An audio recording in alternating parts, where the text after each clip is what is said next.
आपको बता दें कि 11 बजे वित्त मंत्री निर्मला सीतारमण अपने बजट पिटारे को सामने लेकर आएंगी देश के, और इससे हमें और ज्यादा उम्मीदें इसलिए भी बढ़ जाती हैं क्योंकि लगातार विपक्ष ये मांग कर रहा है कि रोजगार के मुद्दे पर, महिला सशक्तिकरण के मुद्दे पर और आम आदमी किस तरीके से टैक्स में राहत पा सकता है, इसको लेकर वित्त मंत्री किस तरीके की घोषणाएं करेंगी। लेकिन भार वित्त मंत्री के अलावा उन तमाम ऐसे सेक्टर्स पर भी है जिस पर इस वक्त वैश्विक मंदी का साया या फिर संकट कह सकते हैं गहरा रहा है। सैयद जफर इस्लाम जी, बहुत बहुत स्वागत है आपका आज तक पर।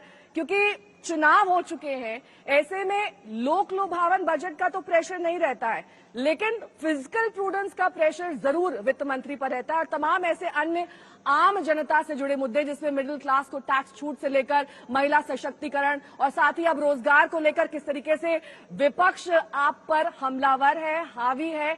आज का बजट आपके लिहाज से नीतीश नायडू बजट रहेगा या फिर आम आदमी का बजट रहेगा, और हम शाम तक या फिर दोपहर तक ये कह पाएंगे कि कुछ मीठा हो जाए, क्योंकि हमारे कार्यक्रम का भी यही नाम है, कुछ मीठा हो जाए। देखिए, धन्यवाद आज आपने मौका दिया फिर से आने का। लेकिन सबसे पहले तो मैं ये कहना चाहता हूं कि ये जो बजट होता है वो देश का बजट होता है।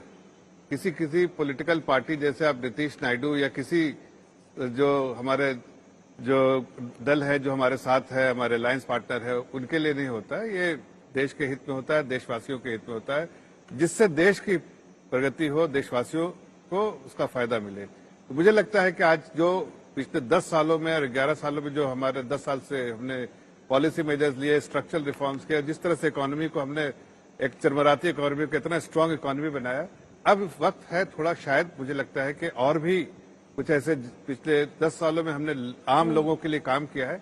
इस बजट में भी हम उम्मीद देखते हैं जिस तरह का टैक्स बॉयंसी है, आपका जो फिस्कल प्रूडेंस को मेंटेन किया है। आप देखिए फिस्कल कंसोलिडेशन की बात आप कर रही थी, जो फिस्कल डेफिसिट है वो 5.1 का रखा गया है, लेकिन मुझे लगता है कि हो सकता है 4.9 जो है, जो आंकड़े दिख रहे हैं, जिस तरह से टैक्स कलेक्शन हुआ, जिस तरह से एक्सपेंडिचर ग्रोथ हुआ, उसको दिमाग में रखते हुए मुझे लगता है कि अगर 4.9 के 5% आएगा, और इसकी वजह से मुझे उम्मीद है कि जिस तरह से रेवेन्यू रिसीव बढ़ रहा है, हमें लगता है कि इस बार हो सकता है कि थोड़ा सा टैक्स में भी, जो आप मीठा मीठा जो कह रही हो, आपका रेवेन्यू रिसीट तो सर टैक्स कलेक्शन से बढ़ता है, जीएसटी से बढ़ता है, तमाम ऐसी चीजें, और सुबह से आप अच्छी अच्छी बातें तो कहेंगे ही क्योंकि टोन आपको सेट करना है। लेकिन ये भी किसी से छुपा नहीं है सैयद जफर इस्लाम जी, कुछ ही दिन पहले चंद्रबाबू नायडू मिले थे और उन्होंने 1 लाख करोड़ के पैकेज की मांग की है, और ये भी किसी से छुपा नहीं है कि 2 सहयोगी दल हैं जिसकी वजह से आपकी सरकार बनी है, और वो प्रेशर लगातार सरकार पर रहता है कि कैसे इन राज्यों को वो स्पेशल पैकेज दिया जाए जिनकी वो मांग कर रहे हैं, और इसका बजट पर भी असर देखा जाता है। बेजौन जी के पास 10 सेकंड में से और बताऊंगा। देखिए, जितने भी घटक दल है उनकी अपनी मांग कुछ हो सकती है वो, लेकिन वो भी अपने स्टेट्स के लिए करेंगे। हम सभी स्टेट्स को जब प्रधानमंत्री देखते हैं तो सभी स्टेट्स उनके लिए बराबर होते हैं, और देखते हैं जनता का किसमें हित है, देश का किसमें हित है। आपने जो कहा रेवेन्यू रिसिप्ट के बारे में, आप बिल्कुल सही करें, इसीलिए मैंने कहा जब बॉयंसी है और नॉन टैक्स कलेक्शन भी बहुत ज्यादा इस बार अच्छा रहा है, पार्टली बिकॉज आरबीआई ने डिविडेंड दिया उसकी वजह से भी, और जो पीएसयूज ने डिविडेंड दिया, मुझे लगता है कि वो मीठा मीठा कुछ इस बार जो आप कहती है वो जरूर होगा। मतलब हमारे प्रोग्राम का नाम आप सार्थक करेंगे, ऐसा लगता है कुछ मीठा हो जाए इस बजट के अनाउंसमेंट के बाद हम कह पाएंगे। ठीक है, 2 सहयोगी मेरे साथ इस वक्त जुड़ गए हैं, ऐश्वर्या पालीवाल और जितेंद्र बहादुर सिंह। ऐश्वर्या, अब हमने देखा है कि कैसे इस बार जब अंतरिम बजट पेश किया गया तो वित्त मंत्री ने तमाम ऐसे वादे किया, हालांकि अंतरिम बजट में कुछ खास नहीं निकल आया है, लेकिन वित्त मंत्री निर्मला सीतारमण जानी जाती हैं कि पिछले जितने भी बजट रहे कोई खास और मेजर अनाउंसमेंट या फिर घोषणा नहीं होती है। क्या इस बार का बजट उस बात को झुठला देगा? कोई ऐसा बजट आज आएगा जिससे आम आदमी को ये लगे कि वाकई वित्त मंत्री ने उनके लिए कुछ किया है? देखिए, मैं आपको बता सकती हूँ नेहा कि कुछ ना कुछ तो मिडिल क्लास के लिए आपको इस बजट में जरूर मिलेगा, क्योंकि इस समय प्रधानमंत्री नरेंद्र मोदी भी ये बहुत स्पष्ट कर चुके हैं। और प्रधानमंत्री ने जब इकोनॉमिस्ट के साथ बैठक करी थी जिसमें निर्मला सीतारमण मौजूद थी, तो उन्होंने ये बात साफ बोली है कि इकोनॉमी को एक जंप स्टार्ट की जरूरत है। हम 5वें नंबर पर जरूर आ चुके हैं, लेकिन 5वें से 3रे नंबर तक जाने का जो सफर है वो बहुत लंबा है। लेकिन प्रधानमंत्री नरेंद्र मोदी इस सफर को जल्द से जल्द जो है पूरा करना चाहते हैं। इसी वजह से हम देखेंगे कई सारे सेक्टर्स भी ऐसे हैं जहां पे जॉब एम्प्लॉयमेंट होता है, उनके लिए कुछ ना कुछ किया जाएगा। और कहीं ना कहीं टैक्स रिबेट जो है, क्योंकि वो एक बहुत बड़ी मांग रही है, लोग चाहते हैं कि उनकी जेब के अंदर ज्यादा पैसा रहे, लोग सेव ज्यादा करें। और लोग जब सेव ज्यादा करेंगे उसके आगे चल के उसका कंजम्पशन पे भी हमको इम्पैक्ट दिखेगा, तो पूरा जो चक्का है वो एक बार फिर से घूमने लगेगा।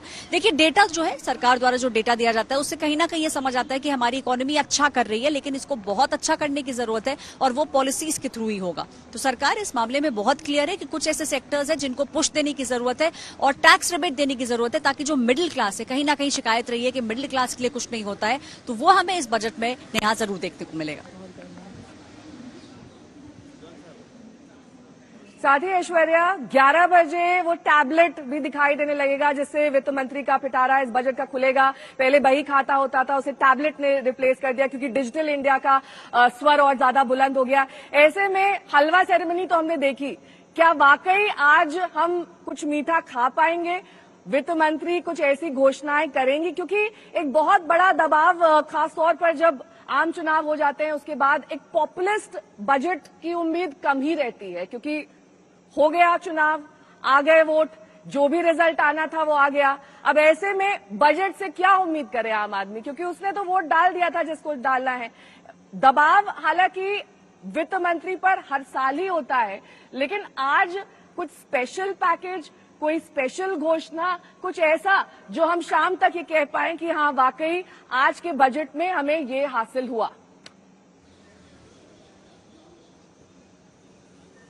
देखिए, आपने बिल्कुल ठीक कहा, लोकसभा चुनाव हो चुके हैं, लेकिन यही जो आंकड़ा है भारतीय जनता पार्टी का, अगर ये बेहतर होता, 240 की बजाय अगर ये 300 के आसपास होता, तो फिर हम बजट कुछ अलग तरीके में देखते। लेकिन अब कहीं ना कहीं कुछ समीकरण बैठाने की जरूरत है, क्योंकि ये बात तो स्पष्ट है। देखिए कि लोगों ने प्रधानमंत्री नरेंद्र मोदी को 3rd टर्म दिया है, लेकिन थोड़ी सी नाराजगी जो है वो सरफेस के ऊपर अब आपको साफ नजर आ रही है। और विपक्ष, देखिए अब की बार विपक्ष जो है वो पूरी कोशिश करेगा कि पूरे बजट को ऊपर से लेकर नीचे तक कम से कम 3 से 4 बार पढ़ ले, ताकि उसके अंदर जो भी खामियां हैं उसको सामने लेके आ सके। हमने देखा है कि विपक्ष कितना किस तरीके से जो है अग्रेसिव रहा है, चाहे वो अखिलेश यादव हो, चाहे वो राहुल गांधी हो। तो इन सब चीजों को भी ध्यान में रखा जाएगा कि जो जिन चीजों के बारे में बार बार बात की जाती है, अनएम्प्लॉयमेंट जो है उसके बारे में आपने देखा होगा कि पूरे लोकसभा चुनाव में बात हुई। आम जनता का भी कहीं ना कहीं ये कहना है कि जिस तरीके की उनकी जॉब की अपेक्षा है वो जॉब्स उन्हें नहीं मिल रही हैं। तो इन सब चीजों को ध्यान में रखा जाएगा। और देखिए, ये सबसे इंपॉर्टेंट डॉक्यूमेंट है। प्रधानमंत्री नरेंद्र मोदी ने भी कल ये साफ बोला है कि कहीं ना कहीं एक डेवलप्ड इकोनॉमी होनी चाहिए हिंदुस्तान की 2047 के लिए। तो उसकी पॉलिसीज जो हैं वो आपको कहीं ना कहीं उसकी एक झलक आज के बजट में नजर आएगी। नेहा।